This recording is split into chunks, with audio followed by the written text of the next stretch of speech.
दोस्तों इस वीडियो में हम देखने वाले हैं यूनिट सेकंड के मोस्ट इम्पोर्टेंट क्वेश्चन जिनसे हर बार एग्जाम में प्रश्न आते आए हैं और इस बार भी काफ़ी क्वेश्चन आने के यहाँ से चांसेस बन रहे हैं।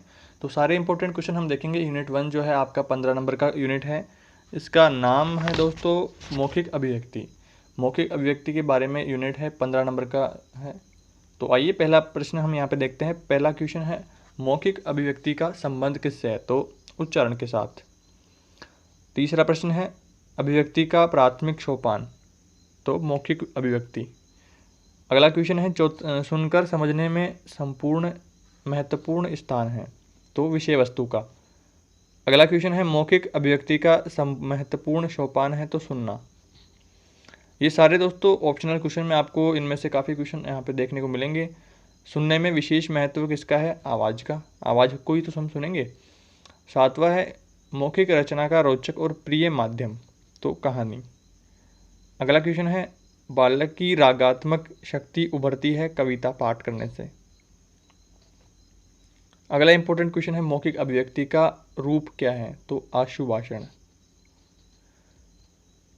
अगला इंपॉर्टेंट क्वेश्चन है औपचारिक भाषण की विशेषता बताइए। तो औपचारिक भाषण में अतिथियों के अभिवादन से शुरुआत होते हुए विषय की भूमिका बनाई जाती है। इस प्रकार के भाषणों में श्रोताओं की भावनाओं का ध्यान रखा जाता है। प्रत्येक कथन को मनन करके प्रकट किया जाता है। शिक्षण संस्थाओं, व्यावसायिक प्रतिष्ठानों, सरकारी समारोहों में एक प्रकार के भाषण सुनने को मिलते हैं। अनौपचारिक भाषण कभी भी किसी भी सामान्य समारोह में प्रस्तुत किए जाते हैं। अब औपचारिक को सुन करके दोस्तों आपको अनौपचारिक की याद आ रही होगी कि औपचारिक और अनौपचारिक की बात होगी। तो अनौपचारिक भाषण होते हैं जिनमें चुनावी सभाओं में जो नेताओं के भाषण, टीवी चैनलों पर विविध जो विषय होते हैं उनमें चर्चा में किए जाने वाले आदि जो भाषण होते हैं उनको अनौपचारिक भाषण कहा जाता है। और औपचारिक के बारे में आप समझ गए होंगे। अगला इंपॉर्टेंट क्वेश्चन है समाचार पत्र औपचारिक है या अनौपचारिक? यह मुख्यतः किस पर निर्भर करता है? समाचार पत्र औपचारिक है या अनौपचारिक, यह मुख्यतः इस बात पर निर्भर करता है कि वह किस संदर्भ में प्रकट हो रहा है। अब ऐसे में दोस्तों इसका अर्थ ऐसा लेंगे कि अगर नॉर्मल बातचीत वहाँ है, सामान्य समारोह के बारे में या फिर श्रोताओं के जो भाषण हैं उनके बारे में, है ना, तो उस विषय में औपचारिक होगा। और नेताओं के भाषण सभाओं में और टीवी चैनलों पर जो विविध विषय की चर्चा हो रही है उनकी अगर खबरें आ रही हैं तो फिर वो अनौपचारिक हो जाएगा। अगला इंपॉर्टेंट क्वेश्चन है साहित्य का एक विद्यार्थी यदि कोई साहित्य अभिव्यक्ति देता है तो इस बात को विज्ञान का विद्यार्थी सरलता से क्यों नहीं समझ पाता है? तो इसका राइट आंसर हम देंगे दोनों की पृष्ठभूमि में अंतर होता है, दोनों के विषय अलग हैं, सिलेबस अलग है। तो साहित्य का संबंध हृदय से अधिक होता है जबकि विज्ञान का संबंध मस्तिष्क से अधिक होता है। अगला इंपॉर्टेंट क्वेश्चन है एक मदरसे में इस्लाम संस्कृति में संबंधित बच्चों को जब स्त्री शिक्षा के विरोधी कुतर्कों का खंडन जैसे पाठ पढ़ाया जाता है तब उनको समझने में कठिनाई क्यों उपस्थित होती है? तो इसका राइट आंसर हम देंगे संबंधित पाठ में गार्गी, मैत्रेयी, जोयपुड़ा, वशिष्ठ, जन्य आदि के उदाहरण होने से इसे समझने में उन्हें कठिनाई उत्पन्न होती है क्योंकि यह उदाहरण उनके समाज या संस्कृति से जुड़े हुए नहीं है। दूसरी संस्कृति के पढ़ेंगे तो कठिनाई तो हमें भी होगी। अगला इंपॉर्टेंट क्वेश्चन है किसी भी व्यक्ति की भाषा पर सबसे अधिक प्रभाव किनका दिखाई देता है? तो समाज और संस्कृति का पूरा प्रभाव दिखाई देता है क्योंकि संस्कृति, अगर हम दूसरी संस्कृति की कुछ पढ़ते हैं तो उन्हें हमें समझने में समय लगता है। अगला इंपॉर्टेंट क्वेश्चन है श्रवण कौशल में दोष के कारणों को लिखिए। तो श्रवण कौशल में दोष है, पहला दोष है मौखिक कार्य का अभाव हो जाता है। दूसरा है कक्षा में कठोर नियंत्रण रखना पड़ता है। तीसरा है पाठ्यपुस्तक की क्लिष्टता। चौथा है अशांत वातावरण। पांचवा है एक साथ दो काम।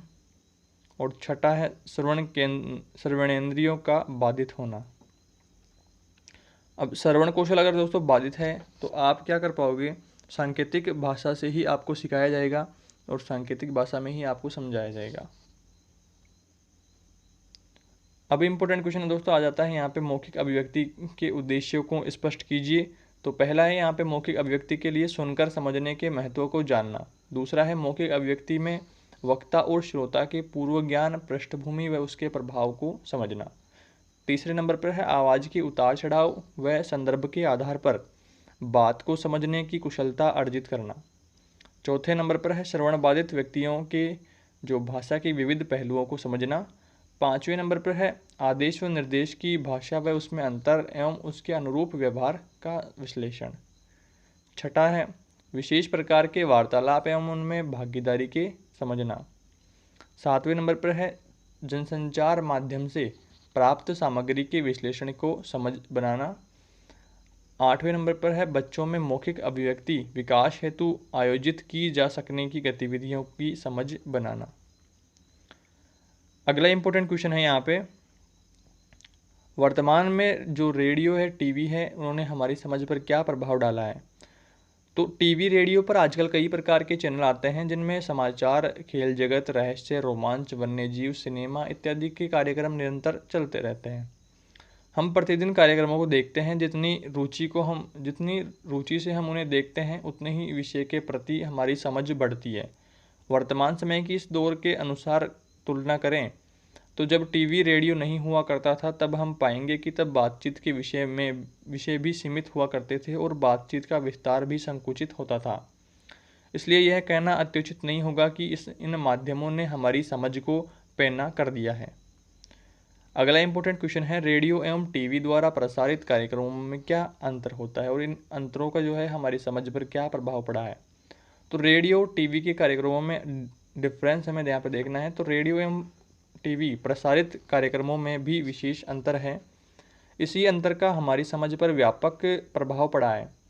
रेडियो केवल श्रव्य माध्यम है, वही टीवी दृश्य श्रव्य माध्यम है। रेडियो के द्वारा हमारी समझ कम बन पाती है और उसी खबर को जब टीवी पर देखा जाता है तो हमारी समझ का दायरा बढ़ जाता है। रेडियो के भाषण उतने प्रभावशाली नहीं होते जितने टीवी के भाषण होते हैं। टीवी में हम हाव भाव के द्वारा जीवंत भाषण सुनकर समझते हैं। रेडियो के पात्र हमारे लिए अदृश्य होते हैं। और आगे हम यहाँ पे देख सकते हैं, हम उसके मौखिक संवाद दमदार होते हुए भी ध्यान एकाग्र नहीं कर पाते और टीवी पर आने वाले जो नाटक के दृश्यों को हम अपना नाता बना लेते हैं। इस प्रकार हम कह पाते हैं कि रेडियो पर प्रसारित होने वाले कार्यक्रमों की अपेक्षा टीवी पर प्रसारित कार्यक्रम हमारी समझ को अधिक बढ़ाते हैं। अगला इंपॉर्टेंट क्वेश्चन है यहाँ पे, किसी पाठ्यपुस्तक की अच्छी समझ हमारी अभिव्यक्ति को किस प्रकार से प्रभावित करती है और इसे प्रभावित करने के लिए हम कौन कौन से उपाय करेंगे।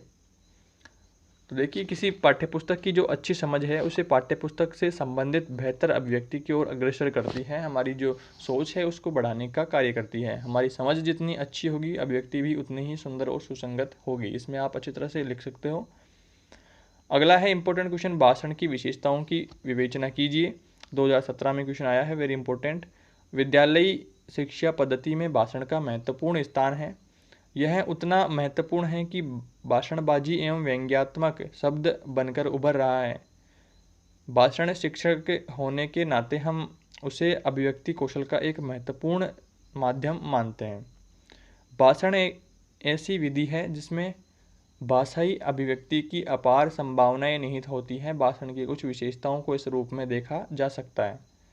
पहला पॉइंट है यहाँ पे विषय की पूर्व तैयारी, विषय का ज्ञान एवं अध्ययन पहले से। दूसरा है विषय में रोचक बनाने का कौशल, उसमें रोचकता लाई जाए, अगर रोचकता नहीं है तो उसको थोड़ा सा इंटरेस्टिंग बनाया जाए। तीसरा है श्रोताओं को संतुष्ट करने वाली सामग्री एवं भाषा। चौथा है विषय को केंद्रित करने का कौशल। पांचवा है नाटकीय भाव भंगिमाओं का प्रयोग करने की क्षमता या हाव भाव आदि को ठीक करना। छठा है गतिशील, सरल व स्पष्ट भाषा शैली। और सातवां है यहाँ पे संप्रेषणीयता का गुण। भाषा की सबसे महत्वपूर्ण विशेषता उसका प्रबंध कौशल है। इसमें अधूरापन नहीं होना चाहिए। भूमिका से लेकर निष्कर्ष तक भाषण सादी तथा सटीक भाषा में होना चाहिए। भाषण में भाषा अभिव्यक्ति की गई विधियां एक साथ प्रयोग में आ सकती हैं, जैसे कहानी, नाटक, चिंतन, परिचर्चा, बात, वाद विवाद आदि। अगला इंपॉर्टेंट क्वेश्चन है यहाँ पे, बच्चों में मौखिक अभिव्यक्ति के विकास के लिए अध्यापक को क्या क्या करना चाहिए। तो यहाँ पे हम देखेंगे कि मौखिक अभिव्यक्ति के विकास में अध्यापक के क्या क्या कर्तव्य होते हैं। पहला है बच्चों की बात धैर्यपूर्वक सुनना चाहिए और अपनी बात रखने का पूरा मौका उन्हें देना चाहिए। दूसरा है अभिव्यक्ति के नए नए रूपों को जाने और उनसे बच्चों का परिचय करवाए।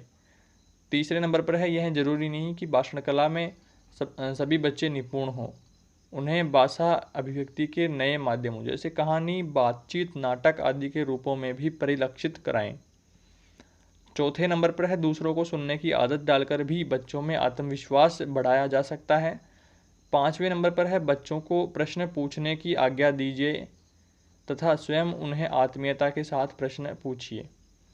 छठा पॉइंट है यहाँ पे मौखिक अभिव्यक्ति के प्रत्येक प्रयास को सराहना चाहिए। 7वां है आपका प्रोत्साहन बच्चे को भविष्य में सुधार की प्रेरणा देता रहेगा। 8वां यहाँ पे ज्ञान की विभिन्न शाखाओं के विषय में उनकी अभिव्यक्ति को प्रोत्साहित करें। दोस्तों सारे पॉइंट जो हैं बहुत ही इजी हैं, आप एक बार इन्हें अच्छे से देखेंगे तो आराम से आपको लगभग सारे आ जाएंगे। अगला इंपॉर्टेंट क्वेश्चन है यहाँ पे आवाज़ के पहलुओं को हम किन किन रूपों में विभक्त कर सकते हैं। 2016 में आया हुआ क्वेश्चन है ये, वेरी इंपॉर्टेंट। आवाज़ के पहलुओं का उनके अर्थ में क्या संबंध है। तो आवाज़ के पहलुओं का हमारे सुनने, समझने और वक्ता की बात के अर्थ में गहरा संबंध होता है। आवाज़ के इन पहलुओं को हम विभिन्न निम्नलिखित रूप में व्यक्त कर सकते हैं। पहला है वक्ता के बोलने की गति और आवृत्ति। तो बोलने की गति से तात्पर्य हर कोई बोलता है, वह कोई बोलता है तब उसके द्वारा बोले गए शब्दों और वाक्यों की गति क्या है। तेजी से बोली गई बात समझने में दिक्कत उत्पन्न होती है, क्योंकि श्रोता सुनने के बाद शब्दों को समझता है। सही है, सुनने के बाद शब्दों को हम समझते हैं, तो उसके लिए ज़रूरी है कि हमारा जो शब्दों को ठीक से सुना जाना जरूरी। तब तक वक्ता अपनी बात को आगे बढ़ा चुका होता है और वह नहीं समझ पाता। इस प्रकार से सुनी हुई बात का अधूरा अर्थ तो निकलता ही है। श्रोता में अपनी बात को सुनने की भी रुचि कम होने लगती है। अत्यधिक धीमी गति से बोली जाने वाली बात का भी हमारी समझ पर असर पड़ता है। एक ही बात को बार बार दोहराना भी दोष माना जाता है। इसी प्रकार से बोली जाने वाली बात की गति, आरोह अवरोह भी हमारी समझ को प्रभावित करता है। हम सामान्य गति से बोली जाने वाली बात को आसानी से समझ पाते हैं। सेकंड नंबर पर है यहाँ पे वक्ता की आवाज़ का कटु मृदु होना। वक्ता की आवाज़ का कटुता अथवा मृदु होने के अर्थ है उसकी आवाज़ में कर्कशता होना या मिठास होना। दूसरे शब्दों में यह कहें कि कोई व्यक्ति बहुत ज़ोर से चिल्ला कर बोल रहा है और कोई व्यक्ति मध्यम गति से श्रोता की समझ के अनुसार हल्की मीठी आवाज़ में बोलता है। जाहिर है कि प्रथम प्रकार के वक्ता को सुनने के लिए श्रोता उपलब्ध नहीं होंगे, इसलिए यह समझ लेना चाहिए कि हमारी बात तभी सुनी जाएगी जब उसे सुनने वाला उसमें मिठास पाएगा। अगला इम्पोर्टेंट जो पॉइंट है यहाँ पे तीसरा नंबर पर वक्ता की आवाज़ का स्पष्ट होना। तो वक्ता की आवाज़ का स्पष्ट होने से अर्थ है उसके द्वारा बोले गए शब्दों का उच्चारण। यहाँ उच्चारण को भाषा के उच्चारण से नहीं जोड़ा जाएगा, वरन उनका संबंध जो है बोले गए शब्द की स्पष्टता से है। क्षेत्रगत और परिवेश भिन्नता से उच्चारण का भी भेद होना संभव है, परंतु एक ही क्षेत्र व परिवेश में रहने वाले लोगों के द्वारा बोले गए शब्दों में भिन्नता होना स्पष्टता की कमी ही है। निश्चय ही श्रोता की रुचि स्पष्ट बोलने वाले व्यक्ति की ओर अधिक होगी, वह उसे सुनेगा और समझेगा भी। सारे पॉइंट दोस्तों आप इनके मेन पॉइंट जो हैं उनको देख लें। आवाज़ जो इनमें जो लैंग्वेज आपको लिखनी है उसको भी आप देखें, क्योंकि दोस्तों पॉइंट्स को देखकर आप उसमें लिख तो दोगे, पर लिखने की जो कला है, लिखने का जो सिस्टमेटिक तरीका है उसको आप ज़रूर इसमें देखें। अब वक्ता की आवाज़ की तीव्रता, तो किस प्रकार से वक्ता को बोलना चाहिए आप इसमें लिख सकते हो आराम से, बट किस टाइप से लिखना है उसको देखना आपके लिए ज़रूरी है। तो आवाज़ की तीव्रता से तात्पर्य वक्ता किसी शब्द को जितनी ज़ोर से बोलते हैं, प्राय यह देखा गया है कि ऊंची आवाज़ वाले व्यक्ति से लोग बात करना कम पसंद करते हैं। बातों में अरुचि होने से सुनकर समझने में भी व्यवधान होता है। कोई कर्णप्रिय कविता या गीत बहुत ऊंची आवाज़ में सुना जाए तब भी उनका आनंद नहीं आता। अगला पॉइंट है यहाँ पे पांचवा, वक्ता की आवाज़ में शब्दगत भाव होना। वक्ता के उच्चारण से यह स्पष्ट होता है कि उनका क्या आशय है। इस भाव के ज्ञान से ही श्रोता उनके व्यवहार का सही व्यवहार कर पाएंगे। उदाहरण के लिए कोई व्यक्ति कहता है बैठ जाओ, तब आवाज़ से यह पहचान हो जाती है कि वह निर्देश दे रहा है, झिझक रहा है या रोष व्यक्त कर रहा है। अगला इंपॉर्टेंट क्वेश्चन है यहाँ पे विद्यालय परिसर में वो कौन सी जो गतिविधियाँ होती है जिनसे बच्चे की मौखिक अभिव्यक्ति का विकास हो सकता है। और अथवा में क्वेश्चन है यहाँ पे, बच्चे में मौखिक अभिव्यक्ति के विकास के लिए कौन कौन से अवसर हमें उपलब्ध करवाए जा सकते हैं। तो DLED 2016 में आया हुआ क्वेश्चन है, वेरी इंपॉर्टेंट। इसका राइट आंसर हम यहाँ पे देखेंगे, विद्यालय परिसर में निम्नलिखित गतिविधियों के द्वारा बच्चों की मौखिक अभिव्यक्ति का विकास किया जाता है। तो कक्षा के भीतर बात करते हैं पहले। तो कक्षा के भीतर अध्यापक और बच्चों का संबंध अभिव्यक्ति को प्रभावित करता है। अध्यापक के पढ़ाने का अंदाज, विषय वस्तु के बारे में दी गई जानकारी, गृह कार्य इत्यादि बच्चों की अभिव्यक्ति को दिशा प्रदान करता है। दूसरा है यहाँ पे,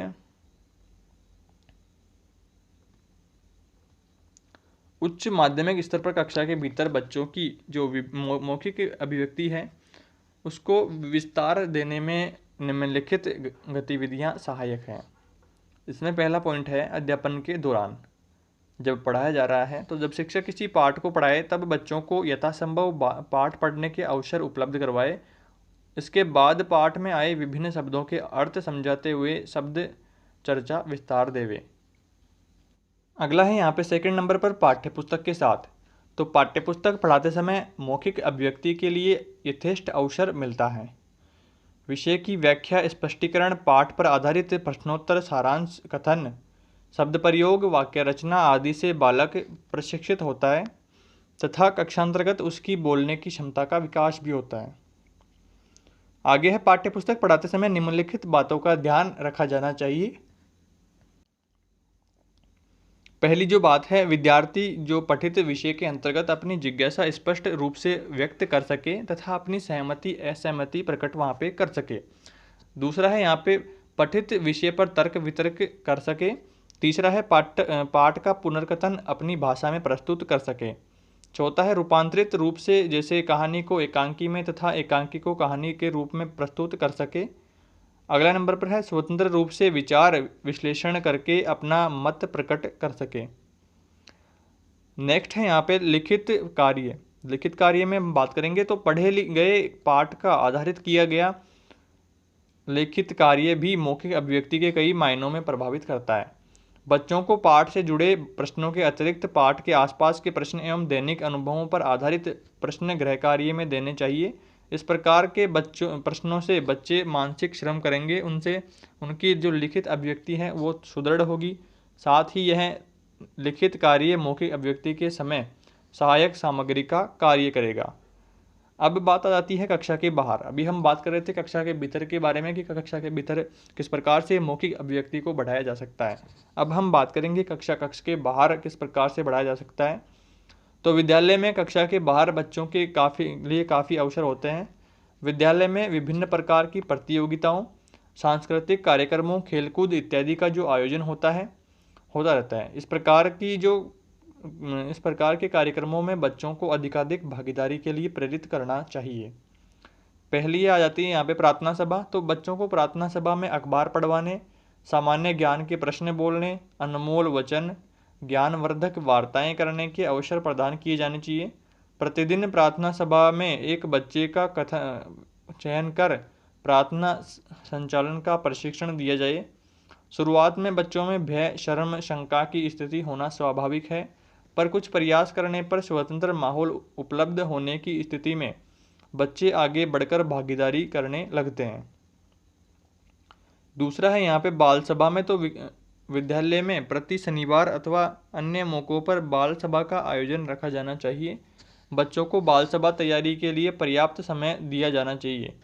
इन बाल सभाओं का वाद विवाद, आशु भाषण, समूह चर्चा, वार्ताएं, भित्ति पत्रिका तैयार करने व विभिन्न प्रतियोगिताएं जैसे दोहा, श्लोक इत्यादि आयोजित की जाए। शिक्षक उनकी तैयारी में भागीदार बने, उन्हें आवश्यक सामग्री उपलब्ध करवाए, बच्चों की जो शिक्षक हैं तक निसंकोच पहुंच बनाए, तो इसका सकारात्मक परिणाम हमें देखने को वहाँ पे मिलता है। तीसरा है यहाँ पे उत्सव, पर्व और जयंती के आयोजन के फलस्वरूप। तो ऐसे मौक़ों पर बच्चों को बोलने के अवसर दिए जाने चाहिए, अपने भाव प्रकट करने के अवसर दिए जाने चाहिए, विभिन्न प्रतियोगिताओं का आयोजन करवाया जाना चाहिए, विजेता बच्चों को पुरस्कृत किया जाना चाहिए, तो बच्चों में इस हेतु रुचि उत्पन्न हो सकेगी। अगला है यहाँ पे चौथा, कक्षाओं की जिम्मेदारी, तो विद्यालय में अक्सर स्टाफ की अनुपस्थिति एवं कमी की स्थिति बनी रहती है। ऐसे मौक़ों पर विद्यालय के कुछ विद्यार्थियों को बतौर शिक्षक तैयार कर सकते हैं। ये विद्यार्थी रिक्त कालांशों में छोटी कक्षाओं में अध्यापन करवा सकते हैं। इस प्रकार अध्यापन करवाने में इन बच्चों में विषय की समझ तो बढ़ेगी ही, आत्मविश्वास का संचार भी होगा। इस प्रकार मौके उपलब्ध करवाने पर बच्चों में मौखिक अभिव्यक्ति का विकास होता है। तो बस दोस्तों यार, इस यूनिट में इतने ही सारे मोस्ट इंपॉर्टेंट क्वेश्चन इस यूनिट के हमने देख लिए हैं। जल्द मिलते हैं अगले यूनिट के साथ। अगर इसकी PDF आपको चाहिए तो आप मुझे टेलीग्राम पर या इंस्टा पर मैसेज कर देना। चैनल पर दोस्तों इनकी PDF हम नहीं डाल सकते कॉपीराइट इश्यूज़ की वजह से, तो ये सिर्फ आपकी डिमांड पर ये वीडियोस बन रहे हैं। तो इनकी PDF आपको पर्सनली मैं सेंड कर दूंगा। चैनल पर आप नए हैं तो लाइक से सब्सक्राइब आपको जरूर से कर देना है और लाइक वीडियो को जरूर करना है। तो चलिए जल्द मिलते हैं अगले यूनिट के साथ।